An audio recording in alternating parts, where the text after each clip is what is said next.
This is ABC's section with their particular roundtable, and as I indicated in previous videos, everybody's talking about Trump and his issues. In Eau Claire last night, Trump was in top form, defiant and optimistic. So I think we're going to have a very good day on Tuesday. So let's talk about this now with our roundtable, joined by our political analyst, Matthew Dowd. Let me ask the question I posed at the top of the show. Was this week the tipping point? I think it was the tipping point to showing us that Donald Trump has great capacity to harm himself. I mean, this is a man of great strengths, very great ability to read the electorate, but unbelievable amount of flaws. And normally in the course of these campaigns, people grow, as you know, George, people grow and they grow into it and they learn to change the behavior and they learn to adapt to what's going on. Donald Trump doesn't seem to have a capacity to do that, and this week I think showed that it's going to be very difficult for him to win the majority of the delegates before the convention. Before the convention. But one of the things we've seen, Hugh Hewitt, talk show host here for Salem Networks, excuse me, we've seen him be able to come back before, make mistakes before, still hold on to his voters. Yeah, and Ivanka will be back, and that is always calming. But I'd say I've taught 3 15-year-olds how to drive, and we have fewer wrong turns and car crashes than this week had for Team Trump. And it was a very bad week when you roll the car that often and you begin the show this way with that clip reel. He's going to lose Wisconsin. Ted Cruz is going to win Wisconsin. The question is, by the time he comes here to your hometown and his hometown, can he put it back together again? That is the question down in Brazil. Meantime, taking a huge hit, especially with women.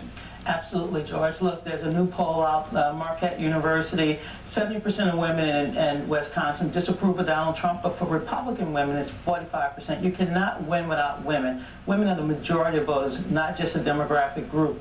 If Donald Trump loses in Wisconsin, and there's indications that he might be falling behind, it will fundamentally change the narrative of this race. Meantime, Juan Williams from Fox News, we saw something rare from Donald Trump this morning in an interview with Maureen Dowd in the New York Times. He actually suggested he shouldn't have done something, retweeted out that photo of Heidi Cruz. Well, see, that's part of the problem with women. I mean, you stop and look back, and Romney was -11 with women.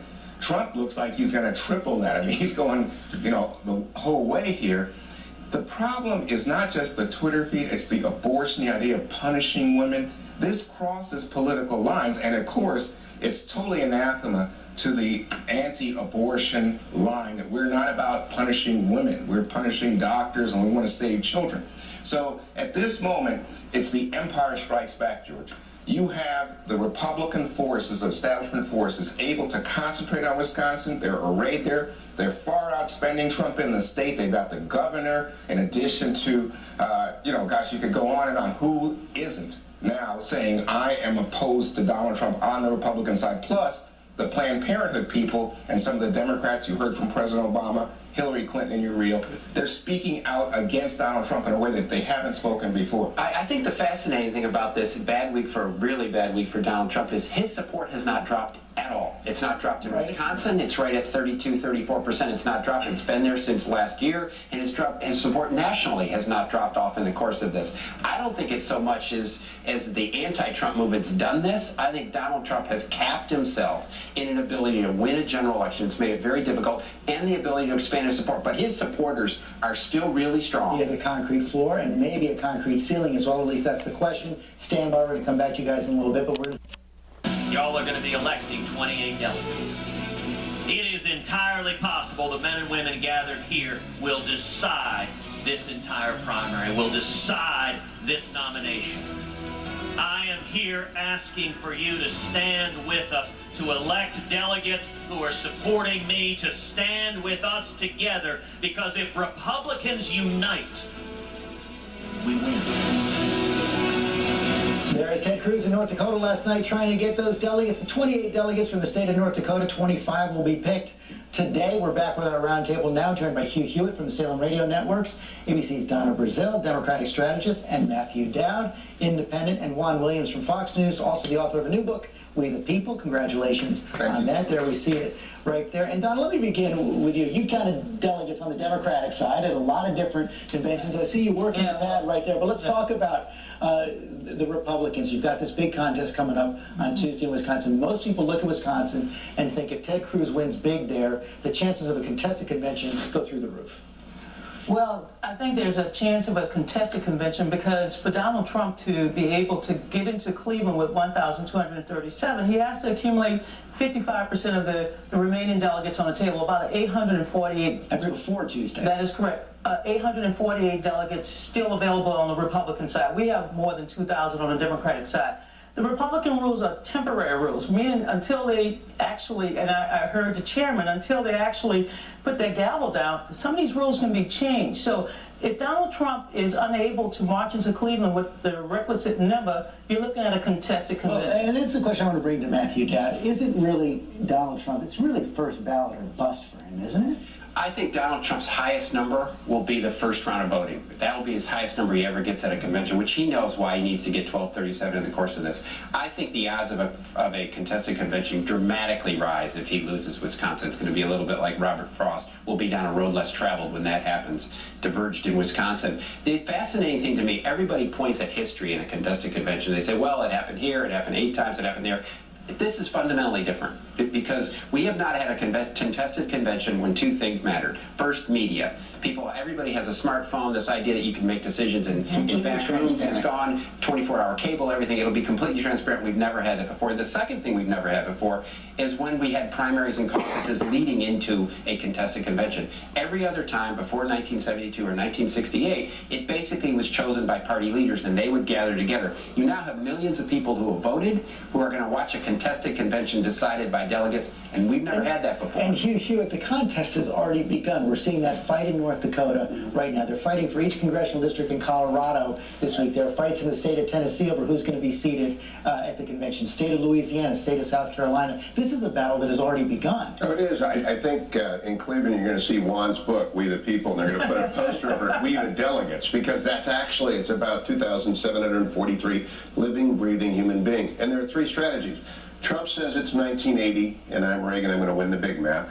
And you've got Cruz saying, no, it's 2004, and I'm going to turn out our base and win the narrow map. And you've got John Kasich saying, no, it's 1988, and I'm going to win the George H.W. Bush strategy of changing things around. They each have a plausible argument, but they are running into the reality of these 2,473, and they're saying in the green room, if someone comes up with an app to track the social media feeds of those 2,473 people, they will have 20 million followers, because the delegates are the... Somebody's out there trying to make a lot of money. Are you pretty sure there's going to be a contested convention? I've been predicting it since May of 2014 in the Weekly Standard. It's happening. It's happening. Meanwhile, Juan Williams, your Fox News colleague, Karl Rove, of course, strategist for George W. Bush, said that this convention could easily turn to what he called a fresh face. And they want to turn to a fresh face, not one of the candidates in there right now. And you did see Reince Priebus right there concede in the interview. Once you get past that first ballot, all bets are off. That's true. I mean, in fact, my theory is that there's an invisible name on the ballot in Wisconsin. That's Paul Ryan, the Speaker of the House, the highest elected Republican official in the country.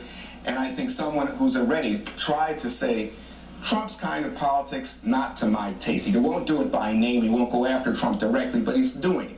And I think you're going to see he was the vice presidential pick behind Mitt Romney. And he keeps saying it's not going to happen. Yeah, not going to happen. But believe me, once you get to an open convention, then the question becomes, well, who is the fresh face that you mentioned, George? Who could possibly stand in?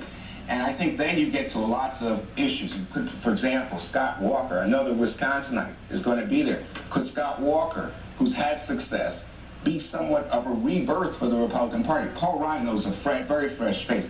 And then you go into some of the other governors that are around the country. Are they looking for maybe a woman, more diverse look to the Republican Party, which we saw Reince Priebus, another Wisconsinite, call for in this. But then that gets to your point. There's been a lot of voters who've already put their hearts on the line. This is the problematic situation I think the Republican Party is in. Do they go for somebody new and fracture the party? Do they go for the leader, Donald Trump, and fracture the party? Do they go for Ted Cruz, who has a very difficult time winning a general election, and fracture the party? I think the fascinating question will be, is do the delegates decide differently than the voters? Which means for the voters, electability has not mattered. Whether you can win a general election has not mattered. The 2 leading candidates for the Republicans right now, Donald Trump and Ted Cruz, really can't win a general election for all intents and purposes. Will they go for somebody that can actually win a general election election, and that's actually John Kasich's strategy, is get to a convention and tell people you're the only one that can beat Hillary Clinton. Donald Trump has to win New York and win New York big. As you know, there are 12 congressional districts in and around New York City. He has to win all of these congressional districts, plus try to pick and choose a couple of places upstate in order to, I think, go into the convention. Maybe 50 delegates short. There's an important point about New York. If he falls below 50%, he's above 50% in the polls right That's now. right. If he gets above 50%, it's winner take all. Winner He gets take all. the delegates. If not, it's going to be divided. It's divided, and George, let me tell you something. Their rules are so strange on the Republican side that right now in Georgia, Ted Cruz is picking and choosing congressional districts where he can win some of Donald Trump delegate slots. I mean, because remember, you have slots, not delegates, until you actually go through the process. And that's why I think this week Mr. Trump hired Paul Manafort, somebody who is seasoned at knowing how to deal with a very contested convention in order to begin tracking his delegates. But it might be too late in about 6 or 7 states. Hugh Hewitt, I talked to Ryan Spears also about this pledge. Framed completely, kind of fell apart this week. You've been saying you would support the nominee, even if it is Donald Trump. I'm a Republican. I'm going to support the nominee. I thought the chairman made a lot of news with you, though, and he talked very candidly about the rules being, it's not Rule 40B, which I spent some time talking to Rove about and talking to John Kasich about this week. There are no rules, and the rules will be whatever the Rules Committee says. 112 people meet the week before, 2 from every state, 2 from every delegation.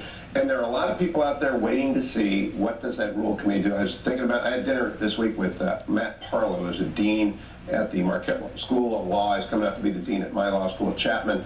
And he says in Wisconsin that the surge to Ted Cruz is so enormous because Scott Walker is leading it. So if you get to a convention, it could go as one. To Walker or to Ryan? To either. They're both very interesting. How could Scott Walker get picked by the convention after he got knocked out so early? Because Rule 26 to 42, they're temporary. And Rule 12 basically invalidate Rule 1 through 11. I read the Republican. We have to know each other's rules. Their rules can create the scenario that... I'm talking politics. I see no way that Scott Walker, I could see a window where Paul Ryan could, but again, that's going to cause lots of fractures in the parties between the anti-establishment and the establishment.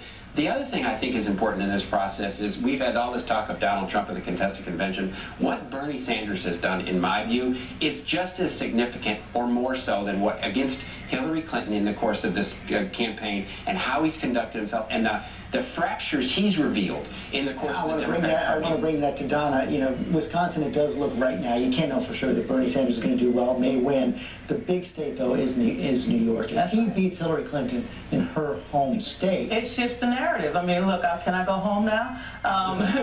We're already looking at a process that will take us until June 14th on the Democratic side, because the District of Columbia will get the last word. And given the fact that we have a lot of delegates in the District of Columbia, super and as well as regular, Bernie Sanders should do well in Wisconsin. It's tailor-made for him. It's an open primary. Independents can come and play in the Democratic or the Republican primary. And it also has a progressive tradition, Dane County, Madison.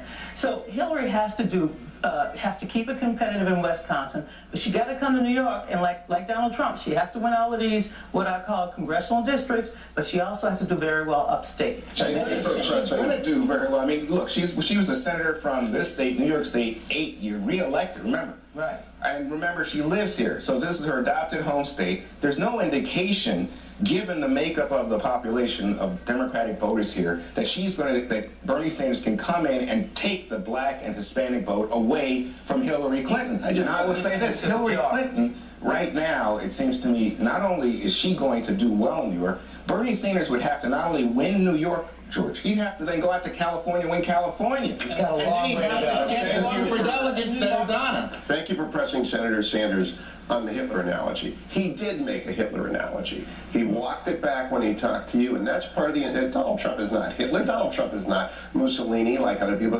He's a very amateuristic, sometimes campaign, but he is not that, and you pushed him, and Bernie walked it back today, this morning. Very quickly, and that is all we have time for today. Great.